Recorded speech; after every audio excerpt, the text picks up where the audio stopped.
सबोपदेशक अध्याय 8। बुद्धिमान के तुल्य कौन है और किसी बात का अर्थ कौन लगा सकता है। मनुष्य की बुद्धि के कारण उसका मुख चमकता और उसके मुख की कठोरता दूर हो जाती है। मैं तुझे सम्मति देता हूँ कि परमेश्वर की शपथ के कारण राजा की आज्ञा मान। राजा के सामने से उतावली के साथ ना लौटना और ना बुरी बात पर हट करना, क्योंकि वह जो कुछ चाहता है करता है। क्योंकि राजा के वचन में तो सामर्थ्य रहती है, और कौन उससे कह सकता है कि तू क्या करता है। जो आज्ञा को मानता है वह जोखिम से बचेगा, और बुद्धिमान का मन समय और न्याय का भेद जानता है, क्योंकि हर एक विषय का समय और नियम होता है। यद्यपि मनुष्य का दुख उसके लिए बहुत भारी होता है। वह नहीं जानता कि क्या होने वाला है और कब होगा। ये उसको कौन बता सकता है। ऐसा कोई मनुष्य नहीं जिसका वश प्राण पर चले कि वह उसे निकलते समय रोक ले।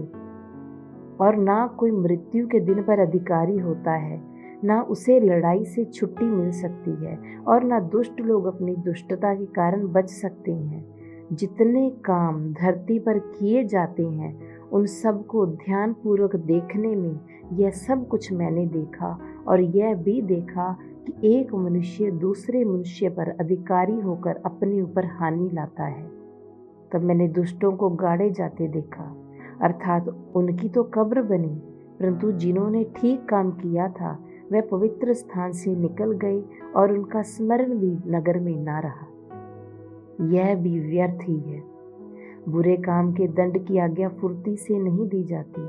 इस कारण मनुष्यों का मन बुरा काम करने की इच्छा से भरा रहता है। चाहे पापी 100 बार पाप करे और अपने दिन भी बढ़ाए, तो भी मुझे निश्चय है कि जो परमेश्वर से डरते हैं और उसको अपने सम्मुख जानकर भय से चलते हैं, उनका भला ही होगा।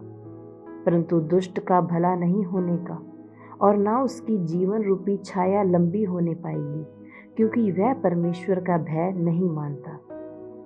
एक व्यर्थ बात पृथ्वी पर होती है, अर्थात ऐसे धर्मी हैं जिनकी वह दशा होती है जो दुष्टों की होनी चाहिए, और ऐसे दुष्ट हैं जिनकी वह दशा होती है जो धर्मियों की होनी चाहिए। मैंने कहा कि यह भी व्यर्थ ही है।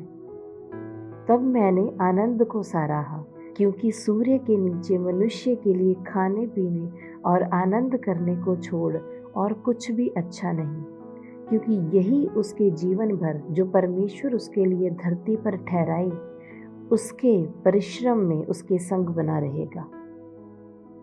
जब मैंने बुद्धि प्राप्त करने और सब काम देखने के लिए जो पृथ्वी पर किए जाते हैं अपना मन लगाया कि कैसे मनुष्य रात दिन जागते रहते हैं, तब मैंने परमेश्वर का सारा काम देखा जो सूर्य के नीचे किया जाता है।